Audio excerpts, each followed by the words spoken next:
नमस्कार, बहुत स्वागत है आप सभी का। आप देख रहे हैं स्पेशल रिपोर्ट। आपके साथ मैं हूं ममता तिवारी।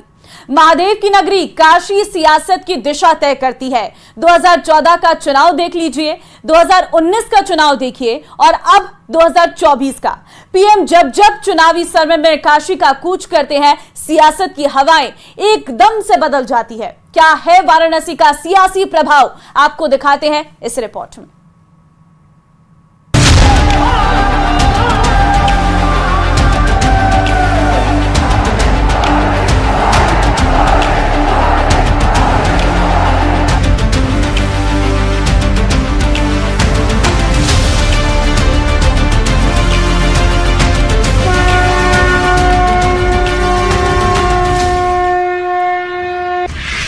वो काशी जो सत्ता की धुरी बन गई, वो काशी जो देश की सियासत में हॉट सीट बन गई, वो काशी जो पीएम मोदी के लिए लकी सीट बन गई।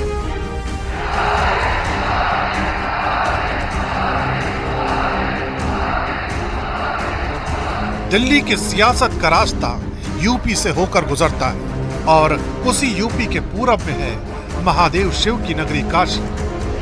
वो वीवीआईपी सीट जो पूरब की पॉलिटिक्स का एपिसेंटर मानी जाती, यानी जो काशी ने तय कर दिया वो समझिए हो गया। कभी कांग्रेस को सत्ता के मुकाम तक पहुंचाने वाला शहर वाराणसी आज देश के प्रधानमंत्री नरेंद्र मोदी की सबसे लकी सीट बन चुका है। वो लगातार तीसरी बार इस सीट से चुनाव लड़ रहे हैं और एक बार फिर पीएम के रोड शो ने पूरब की सियासी फिजाओं को बदल दिया है।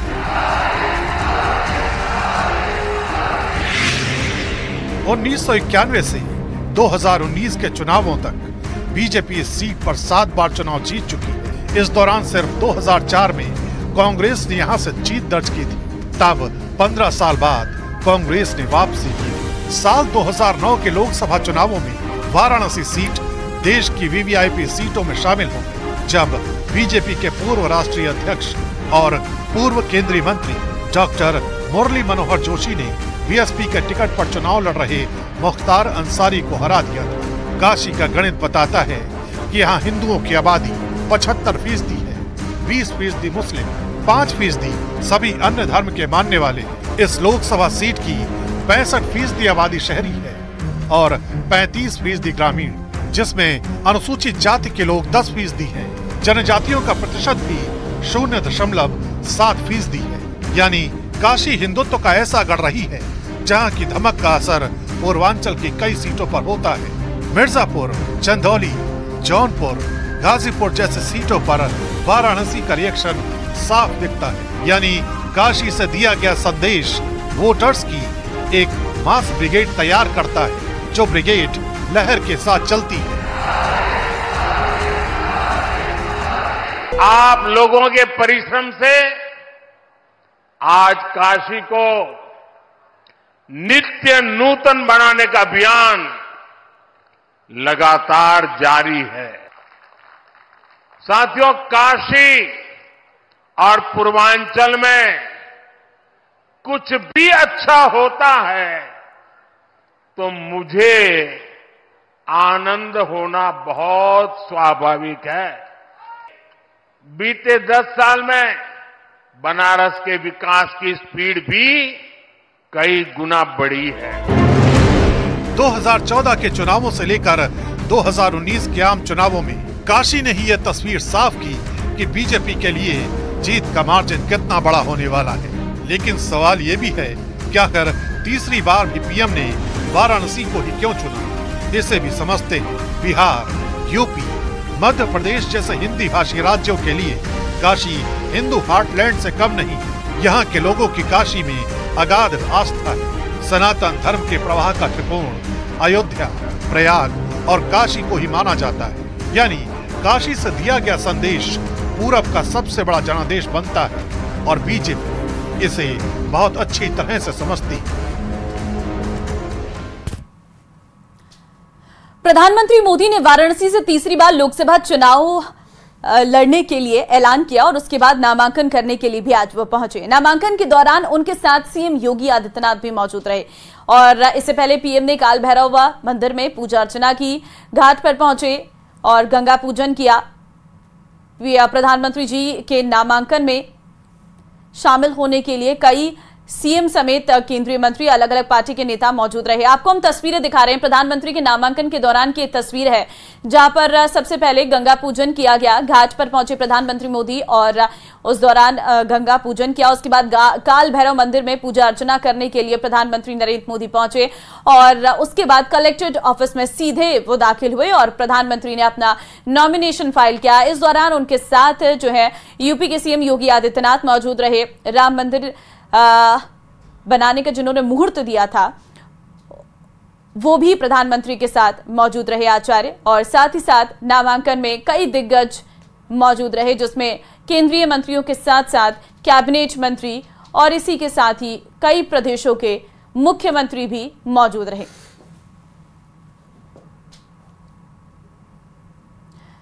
गृह मंत्री अमित शाह ने सोशल साइट एक्स पर लिखा कि भारतीय संस्कृति का केंद्र बाबा विश्वनाथ की नगरी काशी से लगातार तीसरी बार नामांकन भरने पर देश के यशस्वी प्रधानमंत्री नरेंद्र मोदी को हार्दिक शुभकामनाएं। बीते तो ये ट्वीट जो है वो गृह मंत्री अमित शाह की तरफ से किया गया है। आगे उन्होंने लिखा कि बीते 10 वर्षों में मोदी जी ने न केवल काशी बल्कि पूरे देश में विश्व स्तरीय विकास करने के साथ साथ भारत की आध्यात्मिक और सांस्कृतिक विरासत को भी संवारा है। मोदी जी के नेतृत्व में भारत के विकास और गौरव की यात्रा यूं ही अनवरत जारी रहे। बाबा विश्वनाथ और गंगा मैया से यही प्रार्थना करता हूं। साथ ही लिखा कि मुझे विश्वास है कि इस बार फिर काशी की जनता रिकॉर्ड मार्जिन के साथ मोदी जी को जीत का आशीर्वाद देगी। तो ये वो ट्वीट है जो गृह मंत्री अमित शाह की तरफ से एक्स पर किया गया है, जिसमें उनकी तरफ से प्रधानमंत्री नरेंद्र मोदी को शुभकामनाएं भी दी गई हैं और जनता से कहा गया है कि वो अपना प्यार और आशीर्वाद जो है वो मोदी जी पर बनाए रखें और रिकॉर्ड मार्जिन के साथ मोदी जी को जीत का आशीर्वाद दें। दरअसल आज आपको बता दें कि वाराणसी से प्रधानमंत्री नरेंद्र मोदी ने नॉमिनेशन फाइल किया है और ये तीसरी बार है जब प्रधानमंत्री वाराणसी से चुनाव लड़ रहे हैं। तो आपको बता दें कि गृह मंत्री अमित शाह की तरफ से बाकायदा एक्स पर यह पोस्ट किया गया है, जिसमें उनकी तरफ से कहा गया है कि भारतीय संस्कृति का केंद्र बाबा विश्वनाथ की नगरी काशी से लगातार तीसरी बार नामांकन भरने पर देश के यशस्वी प्रधानमंत्री नरेंद्र मोदी को हार्दिक शुभकामनाएं। साथ ही उन्होंने लिखा है कि बीते 10 वर्षों में मोदी जी ने न केवल काशी बल्कि पूरे देश में विश्व स्तरीय विकास करने के साथ साथ आगे लिखते हैं कि भारत की आध्यात्मिक और सांस्कृतिक विरासत को भी संवारा है। वहीं शाह ने लिखा है कि मोदी जी के नेतृत्व में भारत के विकास और गौरव की यात्रा यूं ही अनवरत जारी रहे। साथ ही बाबा विश्वनाथ और गंगा मैया से यही प्रार्थना करता हूं। आगे बढ़ते हैं। महाराष्ट्र के कई शहरों में आंधी तूफान के साथ हुई बारिश ने लोगों की मुश्किलें बढ़ा दी है। मुंबई के घाटकोपर में होर्डिंग गिरने से 14 लोगों की मौत हो गई, 43 लोग इसमें घायल हो गए। इस हादसे में कई लोग होर्डिंग के नीचे दब गए, जिन्हें निकालने के लिए रेस्क्यू ऑपरेशन चलाया गया। बीएमसी ने होर्डिंग लगाने वाली कंपनी के खिलाफ केस दर्ज कराया है।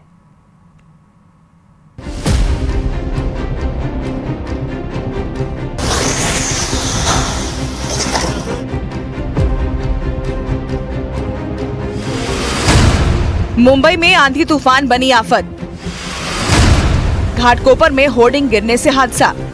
मुंबई में अचानक से मौसम का मिजाज बदल गया। धूल भरी आंधी और बारिश ने पूरे शहर की हालत खराब कर दी। बारिश और तेज हवाओं के बीच मुंबई के घाटकोपर इलाके में लोहे का होर्डिंग गिरने से चीख पुकार मच गई। इस हादसे में कई लोगों की जान चली गई, जबकि कई लोग घायल हो गए। घायलों को इलाज के लिए अस्पताल में भर्ती कराया गया। महाराष्ट्र सरकार घायलों के इलाज का खर्च उठाएगी और मृत के परिवार को 5 लाख रुपए का मुआवजा देगी। होर्डिंग गिरने की जो तस्वीरें आई वो बेहद डरावनी थी। तेज आंधी और तूफान के बीच एक बड़ा सा होर्डिंग पेट्रोल पंप पर गिर गया, जिससे ये हादसा हुआ। इस हादसे में कई गाड़ियां भी तबाह हो गईं, जबकि कई लोग होर्डिंग के नीचे दब गए, जिन्हें निकालने के लिए रेस्क्यू ऑपरेशन चलाया गया। इस हादसे के बाद बीएमसी कमिश्नर मौके पर पहुंचे। बाद में मुख्यमंत्री एकनाथ शिंदे ने भी घाटकोपर इलाके में आंधी तूफान से हुई तबाही का जायजा लिया। साथ ही मुंबई में ऐसे सभी होर्डिंग्स का ऑडिट करने के निर्देश दिए। जिनकी मृत्यु हुई है उनके परिवार को तत्काल मुख्यमंत्री सहायता निधि से 5 लाख रुपए का प्रावधान किया जाएगा। लेकिन देखिए, ऐसी घटना दोबारा ना हो, इसके लिए मैंने महापालिका आयुक्त, डिजास्टर मैनेजमेंट, पुलिस को सूचना दी हुई है कि ये तत्काल इसका स्पेशल ऑडिट हो। घाटकोपर में हुए हादसे के बाद बीएमसी ने होर्डिंग लगाने वाली कंपनी के खिलाफ केस दर्ज कराया है। उधर डिप्टी सीएम देवेंद्र फडणवीस ने दोषियों के खिलाफ सख्त कार्रवाई का भरोसा दिया है। जिस प्रकार का ये होर्डिंग था और उसमें किस प्रकार की परमिशन उन्होंने ली थी कि नहीं ली थी, ये सारी चीजों की अब जांच होगी। अगर केयरलेसनेस हमको यहाँ पर दिखाई पड़ी तो मुझे लगता है कि उसमें किसी को छोड़ने का कारण नहीं है। मुंबई के घाटकोपर में होर्डिंग से हुए हादसे के बाद राष्ट्रपति द्रौपदी मुर्मू ने दुख जताया है और घायलों के जल्द ठीक होने की कामना की है। उधर तेज तूफान की वजह से रेल और हवाई सेवा भी प्रभावित हुई। कई इंटरनेशनल और डोमेस्टिक फ्लाइटों को दूसरे शहरों में डायवर्ट करना पड़ा। ठाणे रेलवे स्टेशन पर लोगों की भारी भीड़ दिखी। स्टेशन पर हालात भगदड़ जैसे दिखे। मुंबई के जोगेश्वरी मेघवाड़ी नाका इलाके में तेज हवा की वजह से एक पेड़ उखड़कर सड़क पर गिर गया। इस हादसे में एक आदमी घायल हो गया, जबकि एक ऑटो रिक्शा को नुकसान पहुंचा। वहीं कंजूर मार्ग इलाके में तेज तूफान और बारिश के चलते इमारत के ऊपर का शेड उड़कर नीचे गिर गया। आंधी तूफान के चलते मुंबई में कई जगहों पर भारी तबाही हुई है।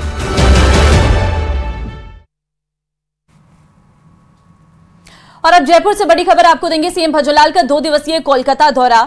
कल शाम 6 बजे कोलकाता के अवनी मॉल क्षेत्र में प्रवासी सम्मेलन डॉक्टर रथीन-नाथ चक्रवर्ती के समर्थन में लेंगे मीटिंग। बुधवार को 7:30 बजे तापस रॉय के समर्थन में ये सम्मेलन रहने वाला है। तो अवनी मॉल क्षेत्र में प्रवासी सम्मेलन रहेगा, जहां पर सीएम भजनलाल शिरकत करने वाले हैं। डॉक्टर रथीन-नाथ चक्रवर्ती के समर्थन में ये मीटिंग जो है वो रखी गई है। बुधवार को 7:30 बजे तापस रॉय के समर्थन में सम्मेलन रहने वाला है।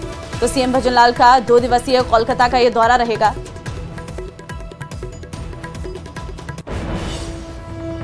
और चलिए यहां वक्त एक छोटे से ब्रेक का है, फौरन हाजिर होते हैं।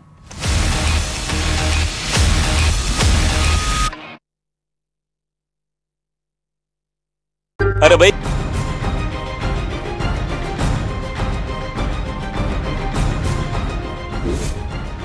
सलमान मानेंगे बिश्नोई समाज की शर्त।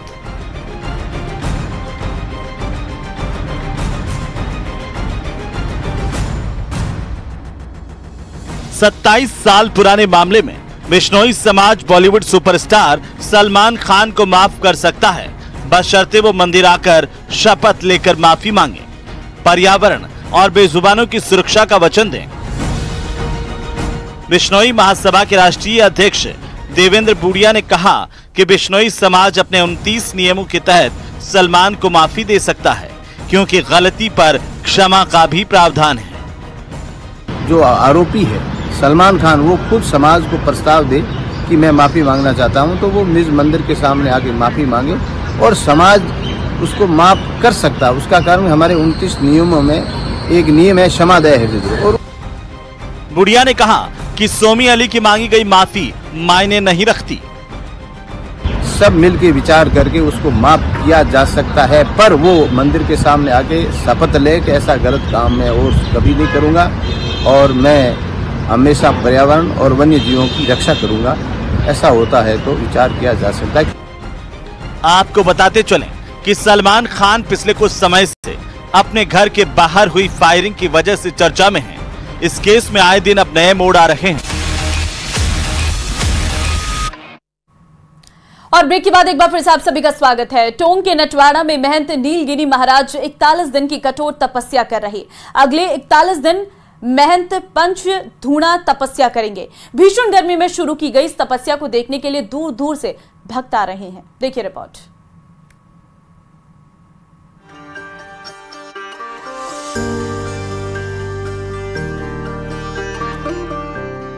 भयंकर गर्मी के बीच भस्म रमाकर कठोर तपस्या करते हैं महंत नीलगिरी महाराज।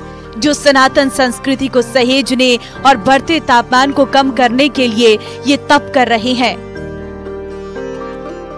आने वाले 41 दिन तक महंत नीलगिरी महाराज इसी तरह शरीर पर भस्म रमाकर कठोर तप करेंगे। महंत नवलगिरी महाराज सुबह 4:30 पर उठते हैं और उसके बाद से ही पूजा पाठ हवन शुरू हो जाते हैं। ये तपस्या विश्व कल्याण के लिए, अच्छी बारिश हो, अच्छी फसल उपज हो, गांव के लोगों में आपसी प्रेम हो, भाईचारा कायम हो, अच्छी संतानें उत्पन्न हो, अच्छी पैदावार, अच्छी फसल उत्पन्न हो, सभी प्रकार से ये जो बद्री विशाल धाम नगरी है, ये जो वैकुंठ धाम नगरी है, इसमें सभी कुशल मंगल कामना के साथ रहे। अगले 41 दिन तक हर रोज 12 बजे से 1:30 बजे तक तपस्या का कार्यक्रम चलेगा। इसके बाद 3 दिन विशेष कार्यक्रम किए जाएंगे। शरीर पर भस्म रमाकर चलते उपलों पर धूणे के बीच साधु की तपस्या रोजाना 2 घंटे लगातार जारी रहेगी। इस दौरान चारों तरफ 5 अग्निकुंड जलाकर उसमें विभिन्न औषधियों की आहुतियां दी जाएंगी। बद्री विशाल की नगरी में महात्मा नवलगिरी जी महाराज 41 दिन की तपस्या कर रहे हैं, विश्व कल्याण के लिए, सुख शांति के लिए। 41 दिन की तपस्या धूणक चल रहा है नटवाड़ा में। आसपास के दूर दराज के श्रद्धालु यहाँ रोज नाता लगा रहता है और महाराज का भव्य दर्शन कर रहे हैं। 12 बजे से और 1:15 बजे तक चलता है इनका, और दूर दराज से श्रद्धालु पधारे हैं, बहुत भीड़ है। नटवाड़ा में बड़े तालाब पर विश्व कल्याण और एकता के लिए तपस्या कर रहे महंत नीलगिरी महाराज को देखने भक्त आ रहे हैं। जब तक बाबा की तपस्या चलती है तब तक वहां उपस्थित श्रद्धालु हरि कीर्तन करते रहते हैं। न्यूज़ 18 राजस्थान के लिए टोंक से दौलत पारिक की रिपोर्ट। और अब खबर टोडा भीम से आपको देते हैं, जहां पर डबल मर्डर का मामला निकलकर सामने आया है। मामले में टोडा भीम पुलिस को बड़ी सफलता मिली है। घटना का मुख्य आरोपी जगदीश उर्फ छोटू मीणा गिरफ्तार किया गया है। गिरफ्तार आरोपी से पुलिस पूछताछ कर रही है। आरोपी को मेडिकल के लिए ले जाया गया है राजकीय अस्पताल में, और एक आरोपी को पुलिस पहले ही गिरफ्तार कर चुकी है। वहीं अन्य 2 आरोपी अभी भी फरार है। तो टोडा भीम पुलिस को बड़ी सफलता यहाँ पर लगी है, और जो फरार आरोपी है उनकी भी तलाश लगातार पुलिस कर रही है। एक मुख्य आरोपी जगदीश